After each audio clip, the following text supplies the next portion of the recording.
मित्रों राधे राधे। मित्रों, सूर्य और चंद्रमा का प्रकाश उत्तर से दक्षिण तक और पूरब से पश्चिम तक चारों दिशाओं में फैलता है।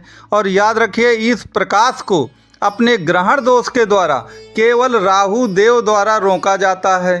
तो समझ लीजिए कि जब राहु देव चंद्रमा के प्रकाश को रोक देते हैं, सूर्य के प्रकाश को रोक देते हैं, तो आप समझ लीजिए कि चारों दिशाओं में आपके नाम की जय जयकार कराने में उनको किसी प्रकार की कोई समस्या नहीं हो सकती है। और मिथुन राशि के लोगों के लिए वह विशेष प्रकार से योगकारी ग्रह होते हैं। और याद रखिए, इस समय गोचर में जो उनकी स्थिति चल रही है राहु की, वह निश्चित तौर पर आपकी चारों दिशाओं में जय जयकार करा देंगे, चूँकि वह चंद्रमा और सूर्य से भी ज़्यादा बलवान ग्रह की श्रेणी में राहु देव आते हैं। तो आपकी चारों दिशाओं में जय जयकार कैसे होगी, किस प्रकार से होगी, उत्तर से दक्षिण, पूरब से पश्चिम तक, उसका पूरा डिटेल विशद जो विवरण है आज के इस वीडियो में हम वो करेंगे और निश्चित तौर पर यह आपके लिए लाभकारी होगा। तो मित्रों, जो भी चैनल पर नए दर्शक जुड़े हैं वो चैनल को लाइक शेयर सब्सक्राइब करें, और ज्योतिष से संबंधित उनकी कोई भी समस्या हो तो दिए गए नंबर पर कांटेक्ट करें, चार्जेज लागू रहेंगे। तो मित्रों, हमको ये मालूम है कि राहु को मिथुन राशि से इतना प्रेम क्यों है आखिरकार। उसका कारण ये है कि मिथुन राशि में के जो स्वामी बुध होते हैं, तो बुध के परम मित्रों में राहु देव का नाम शामिल है। और यहाँ पर एक चीज़ और याद रखिएगा कि राहु की अपनी कोई राशियाँ नहीं हैं। राहु को मात्र 3 नक्षत्र दिए गए हैं, आद्रा, स्वाति और शतभिषा। और जो मिथुन राशि है वह आद्रा नक्षत्र से मिलकर के ही बनती है, राहु के नक्षत्र से। तो राहु तो इस मामले में बिल्कुल अकेला है, उसकी कोई राशि तो है नहीं, उसके पास केवल नक्षत्र है और उस नक्षत्र से मिथुन राशि बनती है। तो मिथुन राशि उसकी सबसे प्रिय राशि है।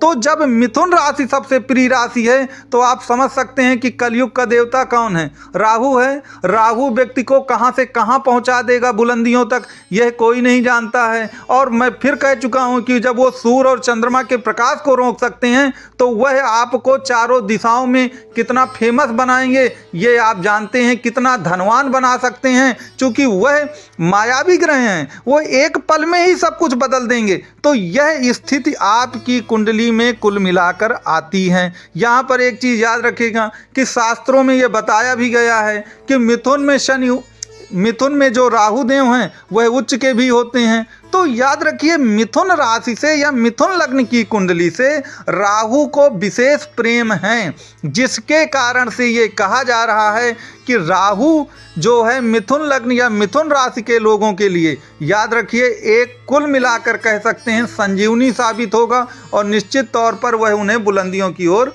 ले जाएगा। अब यहाँ पर याद रखिएगा कि राहु इस समय आपके मीन राशि में चल रहे हैं, और मीन जो दसम भाव होता है मिथुन राशि के लिए, दसम भाव में चल रहे हैं। और दसम भाव तो जॉब और प्रोफेशन का है। तो राहु तो ऊंचाइयों की ओर ले जाता है लोगों को, क्योंकि वायु तत्व प्रधान ग्रह है राहु, तो ऊंचाइयों की ओर ले जाता है। और जॉब और प्रोफेशन में वह आपको ऊंचाइयों की ओर ही ले जाएगा। ऐसा क्यों है?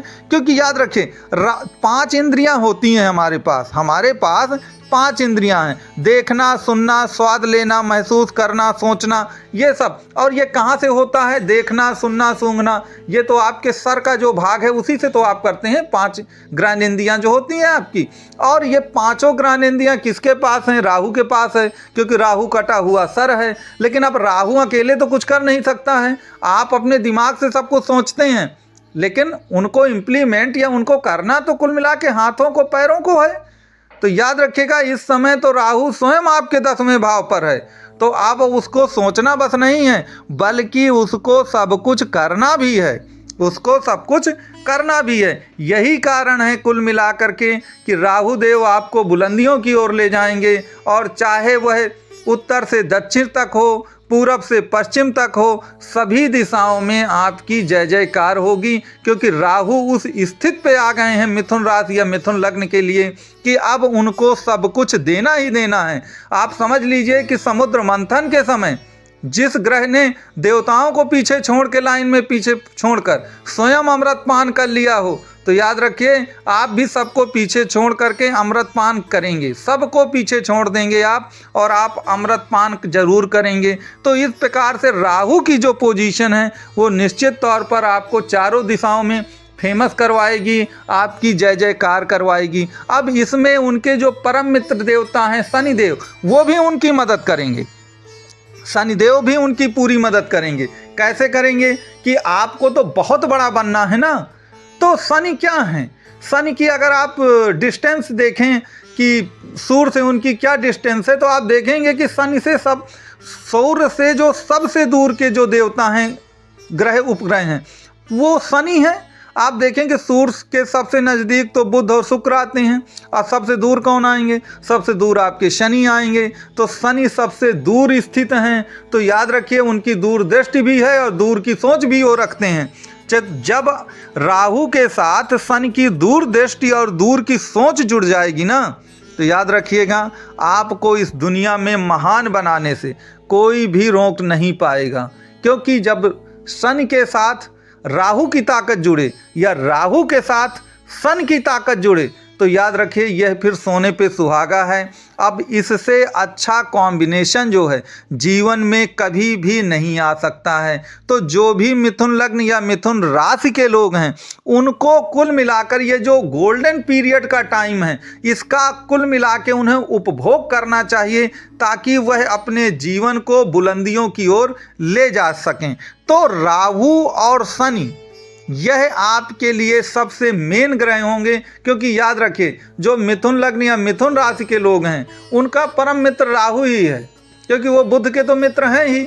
और सबसे ज़्यादा अगर उनकी कुंडली में सबसे ज़्यादा किसी का प्रभाव है तो वो राहु का होता है। क्योंकि याद रखिए अगर आपके प्रथम भाव पे ही वो राशि आ रही है मिथुन, तो आपकी लग्न और राशि दोनों एक हो जाएंगी। और आपको तो मालूम है कि मिथुन राशि, उस पर सबसे ज़्यादा प्रभाव आपके इसी ग्रह का है, राहु का है। क्योंकि चारों नक्षत्र आते हैं, आद्रा के चारों चरण जो आएंगे कुल मिलाकर के, वह आपके मिथुन राशि और मिथुन लग्न में आते हैं, चारों चरण आते हैं, जबकि बाकी ग्रहों के चारों चरण नहीं आते हैं उस पर। तो सर्वाधिक प्रभाव राहु का है। तो जब सर्वाधिक प्रभाव राहु का है तो सबसे ज़्यादा प्रतिफल भी आपको राहु देंगे, और आपकी चारों दिशाओं में जय जयकार होने वाली है। तो मित्रों, अगर आपको ये वीडियो पसंद आया हो तो मेरा आपसे निवेदन है कि आप वीडियो को लाइक, शेयर और सब्सक्राइब ज़रूर करिएगा। इसके सिवा आपका कोई भी प्रश्न हो ज्योतिष के बारे में, चाहे वह रत्नों के बारे में हो या कुल मिलाकर के आपको यंत्रों के बारे में भी कोई जानकारी चाहिए, तो आप दिए गए नंबर पे कांटेक्ट ज़रूर करें और मैं आपको निश्चित तौर पर इस पर सलाह दूंगा। तो मित्रों, अंत में यही है कि मेरा ये वीडियो देखने के लिए आप सबको मेरी ओर से कोटि कोटि धन्यवाद। आपका दिन शुभ हो, मंगलमय हो। धन्यवाद आपको।